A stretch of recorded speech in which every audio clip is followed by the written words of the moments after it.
Bienvenidos a esta nueva inmersión profunda.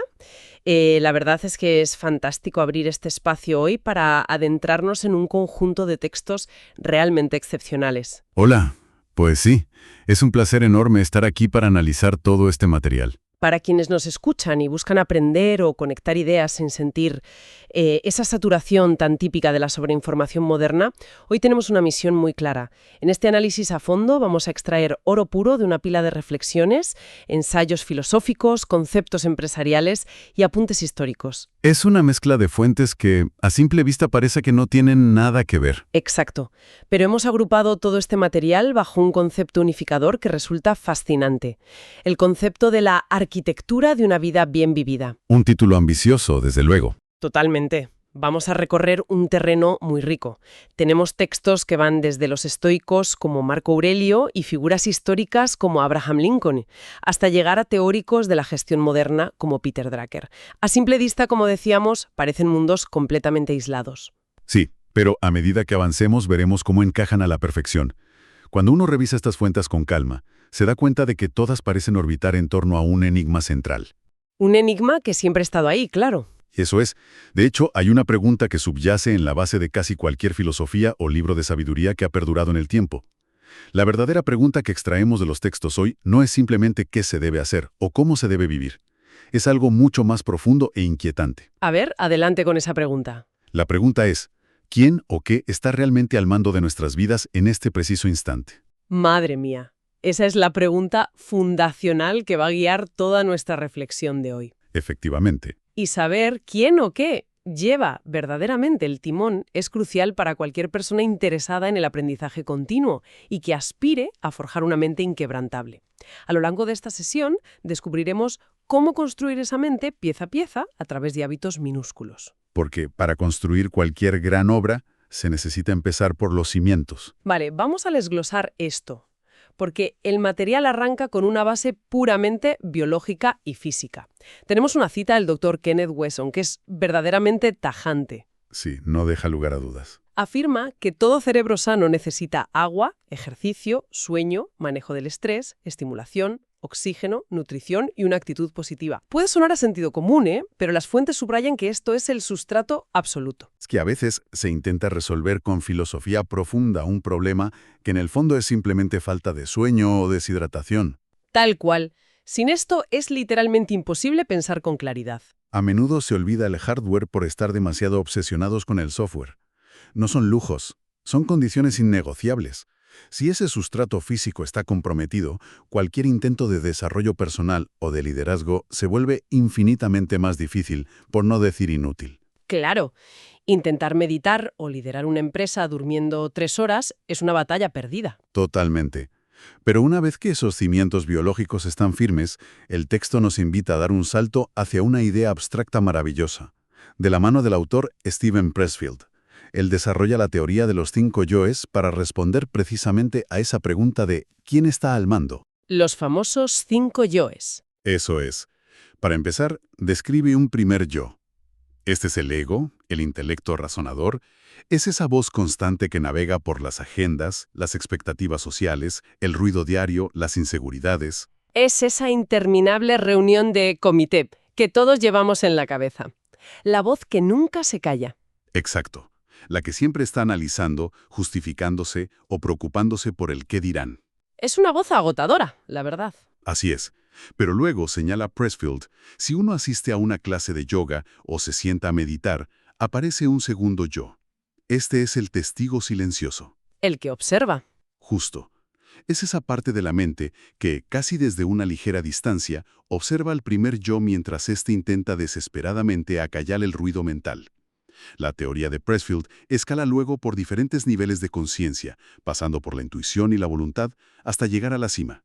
¿Y qué hay en esa cima? Lo fascinante aquí es la revelación de la importancia de lo que él llama el quinto yo. ¿El quinto yo? Este estrato opera de manera completamente independiente a los otros 4. Es el que verdaderamente escribe los libros, el que crea las empresas, el que hace arte. Es como la esencia pura de la persona. Y lo más hermoso de este quinto yo es que no necesita defenderse de nada, porque no tiene absolutamente nada que demostrar al mundo. Simplemente fluye y ejecuta. Es una idea muy atractiva, desde luego, pero cuando uno se detiene a pensar, surge la duda de hasta qué punto es realista mantener ese quinto yo siempre al mando. Claro, el día a día es exigente. Al fin y al cabo, hay facturas que pagar, expectativas que cumplir y una vida cotidiana que gestionar. De hecho, el propio material apunta a que esto es un verdadero drama humano. Es una tragedia, sí. Es una tragedia que la inmensa mayoría de las personas solo logren encontrar este quinto yo en destellos fugaces. Ocurre a veces de forma inesperada.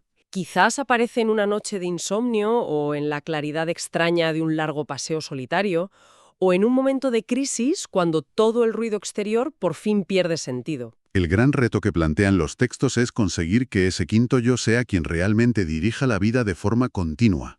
En lugar de ser solo un visitante ocasional que aparece cuando el primer yo está distraído. Exactamente. Y el motivo por el que ese quinto yo rara vez toma el mando es porque la mente suele estar a merced de lo que los estoicos llamaban las olas. Es muy fácil que ese primer yo reactivo, el ego, sea arrastrado por cualquier estímulo externo. Por la mínima cosa, a veces. Sí, alguien hace un comentario hiriente, llega un correo urgente o hay un atasco de tráfico y de repente se pierde por completo el control. El entorno dicta la reacción. Aquí es donde se pone realmente interesante, porque para ilustrar esto nos encontramos con una metáfora estoica brutal, directamente de los diarios privados del emperador Marco Aurelio. Una figura indispensable en estos temas. Él escribía que se debe ser como la roca sobre la que rompen las olas sin cesar.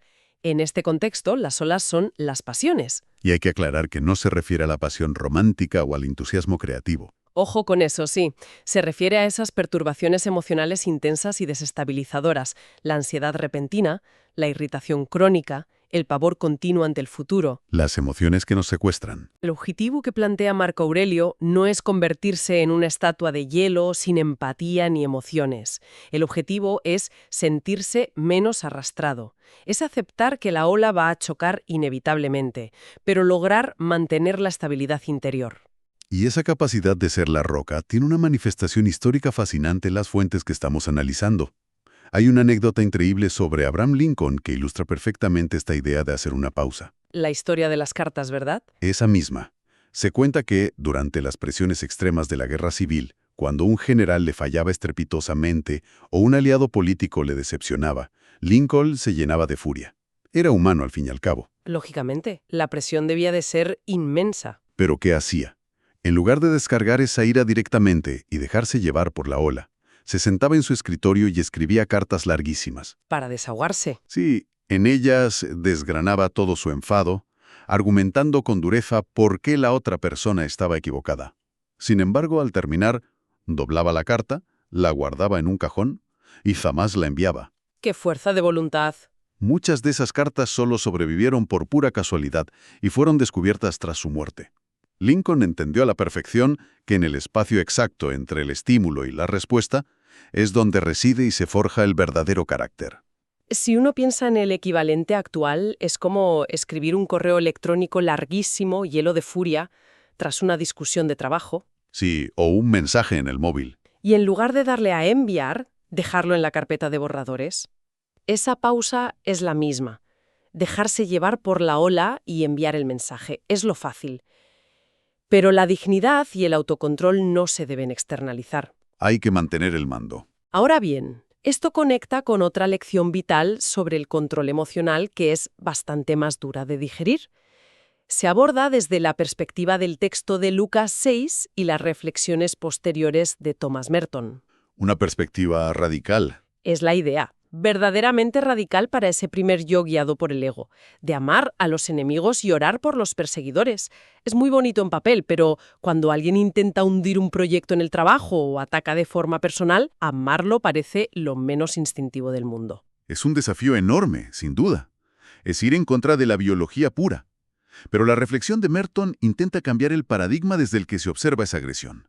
Merton advierte que no hay que asumir de inmediato que el enemigo actúa por pura maldad o que es un ser salvaje por naturaleza. Entonces, ¿qué le motiva? Sugiere algo mucho más profundo. Quizás esa persona simplemente tiene miedo. El ataque es una defensa desproporcionada basada en la inseguridad. O sea, un ataque preventivo por pura fragilidad. Y añade algo revelador que cambia toda la dinámica. Tal vez, si esa persona creyera que hay una capacidad genuina de amarla, o al menos de comprenderla, dejaría de ser un enemigo al instante. Su mecanismo de defensa ya no tendría sentido. Es un cambio de perspectiva monumental. Dejar de ver maldad y empezar a ver vulnerabilidad. Esto plantea una pregunta importante. ¿Qué es lo que genera en el fondo todas estas olas destructivas de las que venimos hablando? ¿Qué hay detrás de esa irritación, de esa necesidad instintiva de enviar la carta furiosa o de ver al otro como una amenaza inminente? Ya hemos apuntado a ello con lo del miedo, ¿no? Exacto. El material es contundente al respecto. La respuesta es el miedo. El miedo es el motor oculto tras la inmensa mayoría de las reacciones desproporcionadas del ego. Miedo a ser menospreciado, miedo a perder estatus, miedo a no ser suficiente. Es el gran saboteador. Para manejar esto, se nos ofrece un marco conceptual muy práctico, utilizando el acrónimo en inglés FEAR, que casualmente significa miedo. ¡Qué oportuno! Invita a un proceso de 4 pasos ante cualquier ola emocional. Primero, face, o afrontar. Reconocer que el miedo está ahí en lugar de enmascararlo con ira. Dejar de mirar hacia otro lado. Segundo, explore. Explorar su naturaleza, entender de dónde viene exactamente. Tercero, accept. Aceptar que está presente, entender que es una emoción humana temporal y no una condición permanente. No somos el miedo, solo lo estamos sintiendo. Eso es. Y finalmente, respond. Responder a la situación sin que el juicio o el pánico dicten la acción. No se trata de eliminar la emoción, sino de no dejar que tome el volante. Afrontar, explorar, aceptar y responder sin juzgar. Es una receta fantástica para la mente. Pero lo curioso es que las soluciones de las fuentes no se quedan solo en el plano mental. También hay herramientas prácticas. Herramientas físicas inmediatas para calmar esas olas, volviendo un poco a esa base biológica del principio de la que hablaba el Dr. Wesson. Aquí entra la filosofía de Séneca. Otro gigante clásico. Séneca prescribía algo tan simple y a la vez tan olvidado hoy en día como dar paseos sin rumbo. Consideraba caminar como una auténtica medicina. El texto cita textualmente que el movimiento es medicina. Y la ciencia moderna lo respalda por completo. Es fascinante cómo problemas que, estando uno sentado frente a una pantalla, parecen un muro insuperable, de repente pierden gravedad tras caminar unas cuantas manzanas. El simple hecho de moverse cambia la química del sistema nervioso. Desbloquea el cuerpo y la mente. Y en esta misma línea de fortalecer la mente a través de la acción, se añade una cita estupenda del autor Cal Newport. Afirma que leer y escribir son flexiones y dominadas para el cerebro. Es decir, la mente requiere esfuerzo y resistencia para mantener su flexibilidad frente a los embates diarios. Ambos sistemas, el físico y el cognitivo, están completamente entrelazados, no se pueden separar. Pero para que estas herramientas funcionen, para poder observar el miedo sin reaccionar o disfrutar de ese paseo sin ir rumiando problemas, se requiere una habilidad maestra subyacente. El ingrediente secreto. Y aquí el material introduce el método MOM, con las siglas MOM, del experto Jim Kwik, un sistema diseñado originalmente para mejorar la memoria. Las siglas corresponden a motivación, observación y métodos. Vale, motivación, observación y métodos. Pero el foco absoluto recae en la observación, que en la práctica no es otra cosa que la atención plena. Kwik sostiene algo que desafía la creencia popular. Dice que no existe la mala memoria, solo existe la mala atención. Esto es un golpe de realidad para muchos. Claro, a menudo cuando no se retiene un dato o el nombre de una persona, no es por un fallo en la capacidad mental, sino porque simplemente no se estaba presente en ese instante. La mente estaba divagando en una preocupación del pasado o anticipando el futuro. Estábamos físicamente, pero no mentalmente. Si no hay atención, es imposible elegir cómo responder a la ola, porque ni siquiera hay conciencia de que está llegando, hasta que ya ha impactado y nos ha arrastrado. Uno se da cuenta cuando ya está empapado. Y aquí entra la construcción práctica de esa atención en el día a día. Las fuentes introducen otro acrónimo brillante. AMVAP. AMWAP. Viene del inglés y se traduce como tantas victorias como sea posible. Es un concepto muy de la cultura del rendimiento. Se trata de capturar intencionadamente las pequeñas victorias diarias. Hay una anécdota muy ilustrativa en los textos sobre Arnold Palmer, el legendario jugador de golf. Sí, una anécdota mítica. Cuando el público o la prensa le llamaban afortunado por lograr golpes que parecían imposibles, él solía responder con cierta ironía diciendo que era curioso porque cuanto más practicaba, más suerte tenía. Una respuesta brillante. Ese es el espíritu de AMWAP. La suerte no es aleatoria, es la preparación encontrándose con la oportunidad.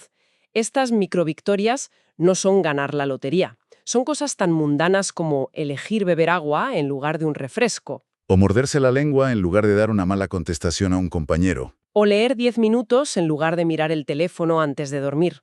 Se nos explica que estas pequeñas victorias continuas son los ladrillos que construyen, poco a poco, una identidad resiliente. Si nos fijamos, estas pequeñas victorias que construyen la identidad operan exactamente igual que los engranajes de un sistema mucho más grande. Cada microdecisión forja el carácter. A nivel individual. Sí, pero de hecho, el material da un salto fascinante en este punto, llevando esta idea de la estructura personal hacia el ámbito macroeconómico y corporativo, utilizando las teorías de gestión de Peter Drucker.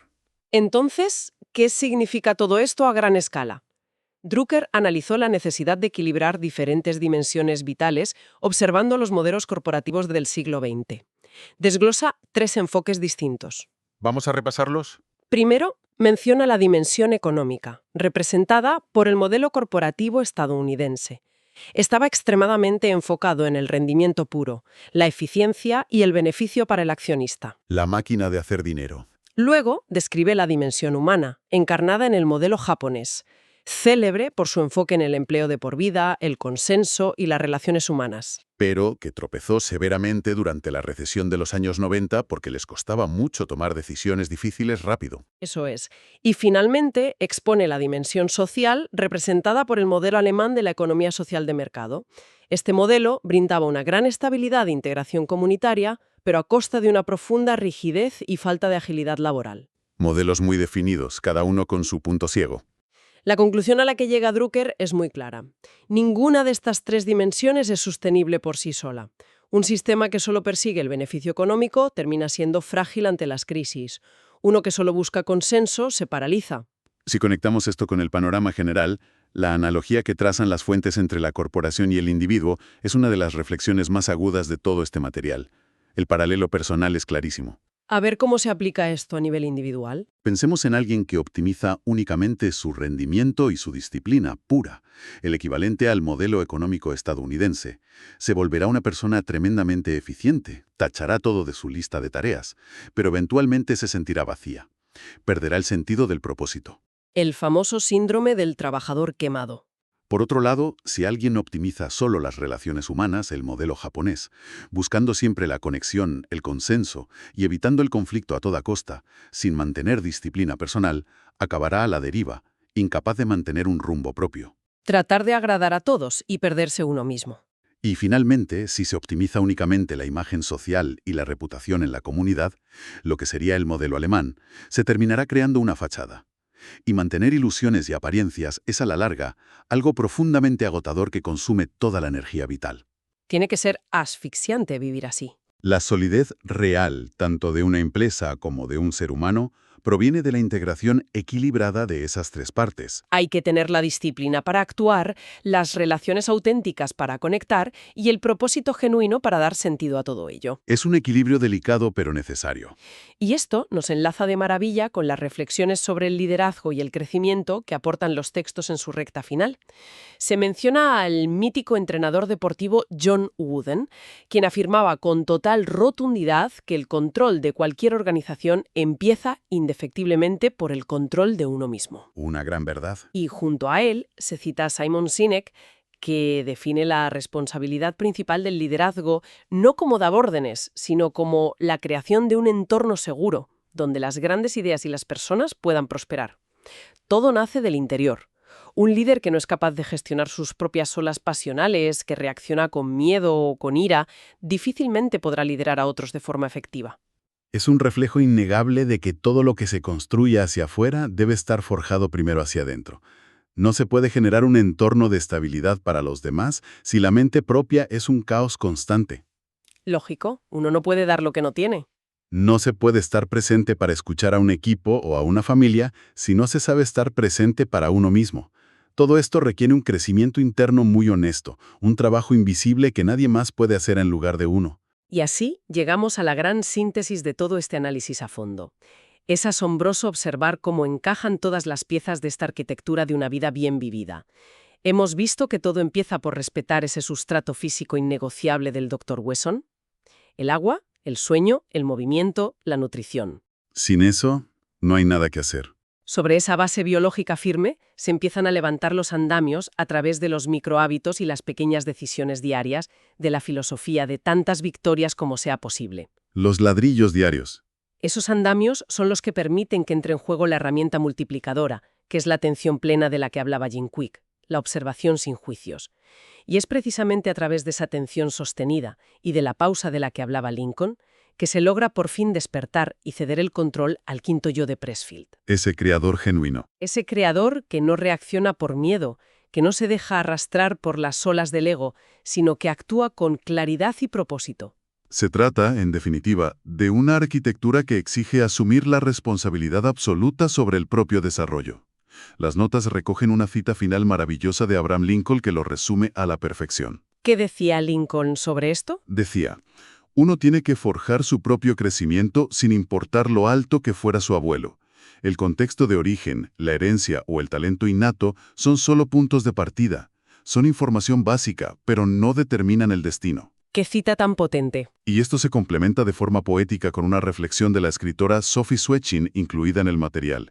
Ella dice que tener ideas es recoger flores, pero pensar es tejerlas en guirnaldas. ¡Qué bonito! Recoger flores frente a tejer guirnaldas. El conocimiento disperso, leer cientos de libros o escuchar múltiples análisis no sirve de mucho si no hay un esfuerzo deliberado de integración. Cada cual tiene que tejer su propia guirnalda. Por eso, la conclusión de los textos es un llamamiento a no vivir de forma vicaria, a no depender de validaciones externas, sino a aprender a forjarse a uno mismo para ser la propia roca frente a las olas. Cada quien debe tejer su propia guirnalda. Qué manera tan perfecta de encapsular todo lo que hemos revisado hoy. Ha sido un recorrido espectacular por fuentes que, aunque provienen de épocas y disciplinas muy distintas, convergen en una sabiduría profundamente práctica. Sin duda lo ha sido. Pero antes de concluir este espacio, me gustaría dejar una pequeña semilla para la reflexión. Algo que surge de todo lo que hemos analizado hoy, pero que merece una pausa mental aparte. Siempre viene bien una última provocación. Si ese escurridizo quinto, yo, el verdadero creador que habita en la mente, solo emerge cuando verdaderamente cesa el ruido externo y se le presta atención plena. En un mundo moderno que ha sido milimétricamente diseñado para ser una ola constante e ineludible de notificaciones y validación superficial, es posible que el simple acto de sentarse en completo silencio sea hoy en día la forma más radical de rebelión contra la sociedad. El silencio como la mayor de las rebeldías modernas. Un pensamiento increíblemente poderoso para cerrar nuestro análisis a fondo de hoy. Quedan sobre la mesa reflexiones enormes para seguir masticando y aplicando en el día a día. Ha sido un auténtico placer desgranar y conectar todos estos textos. A seguir manteniendo siempre esa chispa de curiosidad intacta. Y como recomiendan las maravillosas notas que hemos explorado hoy, el secreto está en poner el corazón, la mente y el alma incluso en los actos más pequeños y cotidianos. Esa es, al fin y al cabo, la verdadera arquitectura de una vida bien vivida. Hasta la próxima inmersión profunda.